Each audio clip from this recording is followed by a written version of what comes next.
Welcome back. In this section, we'll be talking about solving rational inequalities and polynomial inequalities.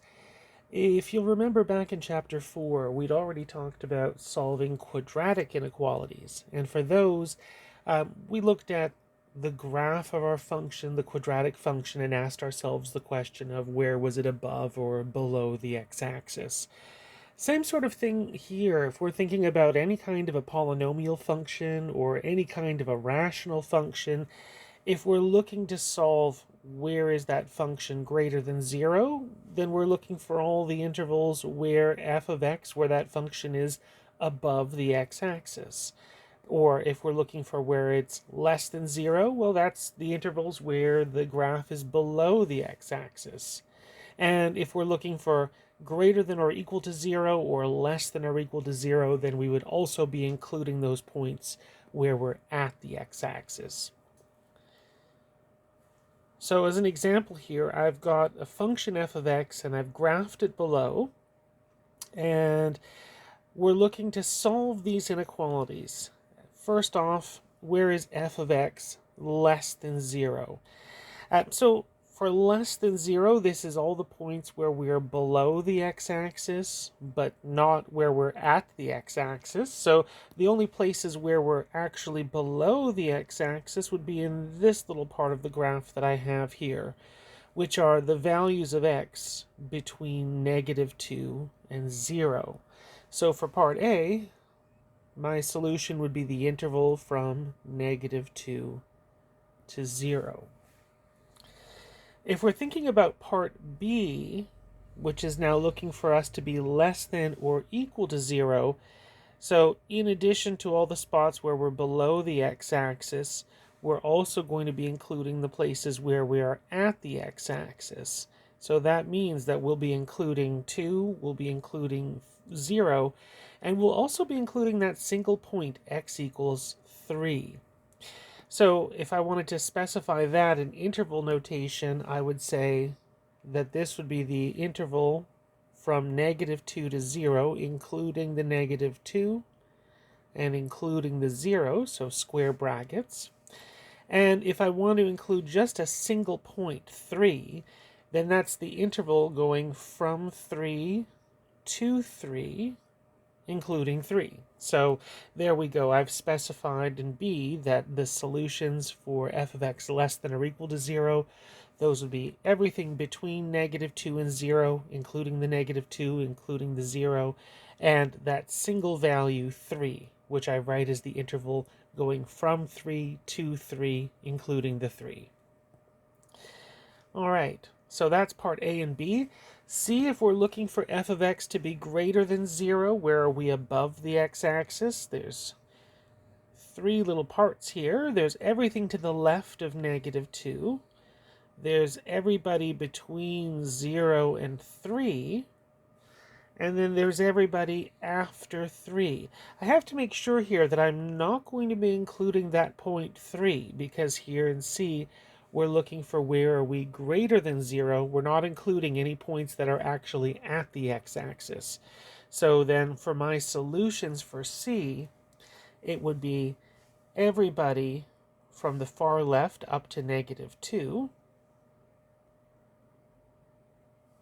not including the -2, together with all the values between 0 and 3, not including the 0, not including the 3, and then together with all the values that are greater than 3, again, not including the 3.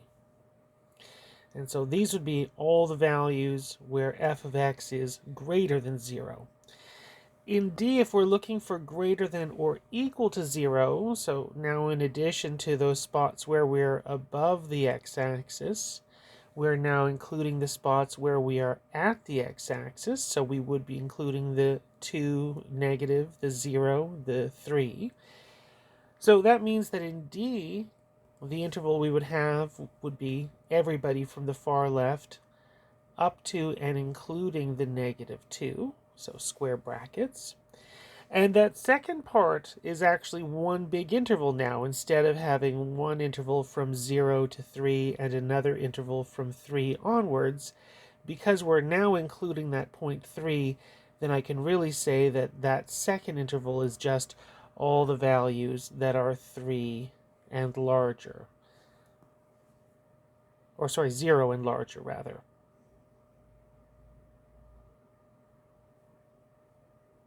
So I write that as the interval from 0, including the 0, all the way to the far right. And there we go. That's me stating my solutions to this problem. So now if we're looking at any sort of a polynomial inequality or a rational function inequality problem, that's one approach that we can take. We can first graph our function and then use our graph to solve the inequality. So here we're looking to find where is f of x greater than 0, and we have f of x already given to us in factored form. So we could quickly figure out for ourselves what the leading term and the constant term are. The leading term, that'll tell us the end behavior. So the leading term would be 2 times x times x times x, that's squared, or 2x to the 4. Remember that to find our leading term, we're multiplying all of our leading terms together for all of our factors. And same thing for the constant term. To find that, we multiply the constant term for all of our factors together. So 2 times negative 1 times 2 times 1 squared. And that's negative 4. So what we know from the constant term is that my y-intercept is the point 0, negative 4. We also know from the leading term that I have the end behavior for my function should be the same as the behavior of y equals 2x to the 4. It should go up on the right and go up on the left. And as far as x-intercepts go, we know that for our x-intercepts, we have one of them at 1, 0. We have one of them at negative 2, 0. And we have one of them at negative 1, 0. For 1, 0, the multiplicity of that one was 1, which meant we were going to cross the x-axis. For the next x-intercept, negative 2, 0, that one also had a multiplicity of 1, so that means we're going to be crossing the x-axis as well. And for the last x-intercept, negative 1, 0, that one had a multiplicity of 2, because that factor showed up twice. So that means we are going to touch the x-axis and not cross it. All right, so now I'll put all of my information together in a graph. So starting with plotting my y-intercept, 0, negative 4, my x-intercepts of negative 2, negative 1, and 1. I had for my end behavior going up on the right and going up on the left. And as a reminder, I'm supposed to cross at 1, I'm supposed to cross at negative 2, and I'm going to touch the x-axis at negative 1. Which kind of makes sense here. If I'm crossing at negative 2, eventually I'll have to make my way back up to the x-axis to get to that next x-intercept.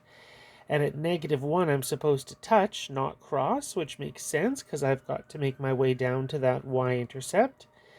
And then I'll have to make my way up to that x-intercept at 1, and from that point onwards, I cross the x-axis. So I fit together all of my clues. There we go. There is my function. 2 times x minus 1 times x plus 2 times x plus 1 squared. There we go. We've got our graph. And now that we have that, to solve our problem, the problem was, where is f of x greater than 0? And for that, that would be any place where we are above the x-axis. And we can see where we're above the x-axis. We're above the x-axis to the left of negative 2. So everything up to, but not including the negative 2. And then together with everything after 1, not including the 1. And there we go. That would be my solutions to my problem. The original problem of solving f of x greater than 0. We graphed f of x, so using all the techniques that we had from the previous sections. And once we have our graph, now we can find our solutions to this inequality just by looking at the graph. So you'll see that for a polynomial, graphing it is a pretty fast and easy way to come up with a solution to an inequality. For a rational function, because they're harder to graph, that's not always the easiest way to solve our problems.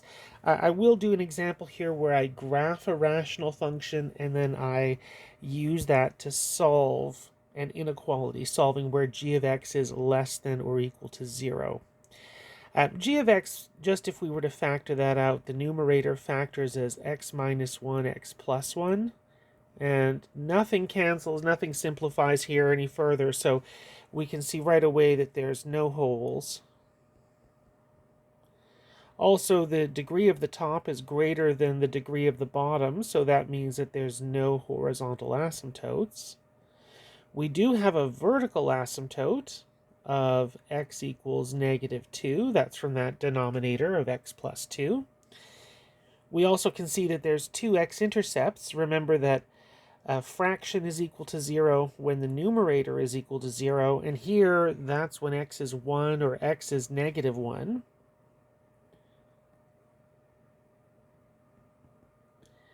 And we know that both of those zeros at 1, 0 and negative 1, 0, they both have odd multiplicity. This showed up once, this showed up once as a factor, which means that we'll be crossing the x-axis at both of these.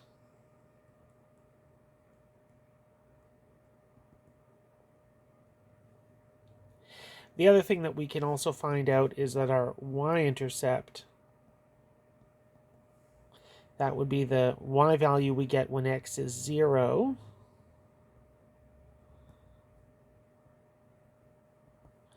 is negative 1/2. So we have a y-intercept of 0, negative 1/2. And I'm just going to plot what we've got so far. So I have my two x-intercepts of 1 and negative 1. I have my y-intercept of 0, negative 1/2.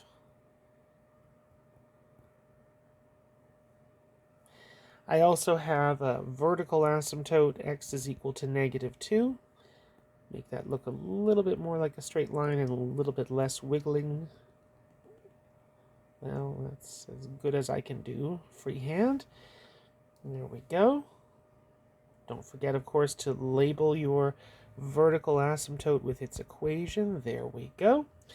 And I can start putting in some things. I know just as far as the right side of my graph goes, there's no vertical asymptote, or sorry, there's no horizontal asymptote rather. So after I leave x equaling 1, I really don't have much of a choice other than to keep going up.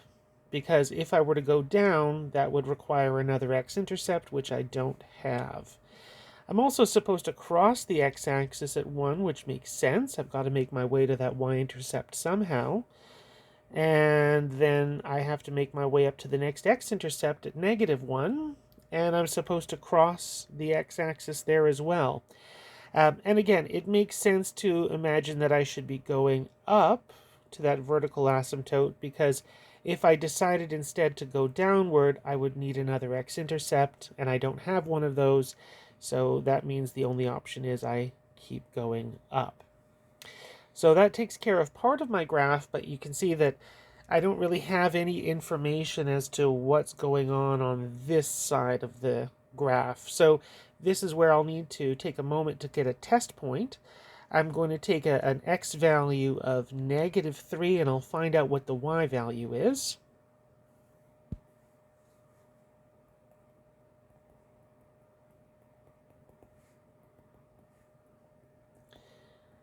So if x is negative 3, then the y value should be g of negative 3, which when I calculate that,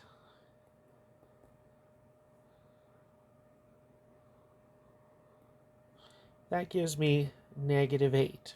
So that means that the point -3, -8 should be on my graph. So let's plot that. So somewhere around here, I'll just continue my vertical asymptote further down the page. There we go. And then same sort of thing, we couldn't, from this point -3, -8, we couldn't be going up to our vertical asymptote because that would require us to cross the x-axis, and we don't have an x-intercept there, so that's not happening. So we must be heading downward towards the vertical asymptote. And on the left side of that point -3, -8, you couldn't be going up forever, because if you did, eventually you would cross the x-axis somewhere, and we don't have another x-intercept. So you might go up for a while, but eventually you're going to have to turn around and start heading back downward. Okay, so that means that this should be a rough sketch of what g of x looks like. G of x being x squared minus 1 over x plus 2. Now, what we're interested in, just to remind ourselves, is to solve the inequality where is g of x less than or equal to 0. So if we were solving g of x less than or equal to 0, we'd be looking for where are we at or below the x-axis. And we know that there's two places where we're below the x-axis. There's all of this region here, everything up to an x value of -2. So everybody from the far right up to, but not including the -2, round brackets. We can't include the -2 because that's a vertical asymptote. There's nothing on the graph actually happening when x is -2. Now, also, we have that part of the graph that's between -1 and 1, and we'll also include the -1 and the +1, because those are places where we are equal to 0 for the y value. So, -infinity up to -2, together with everybody from -1 to 1, including the -1, including the +1. Those are all the places where we are either equal to 0 or less than 0 for our function's value.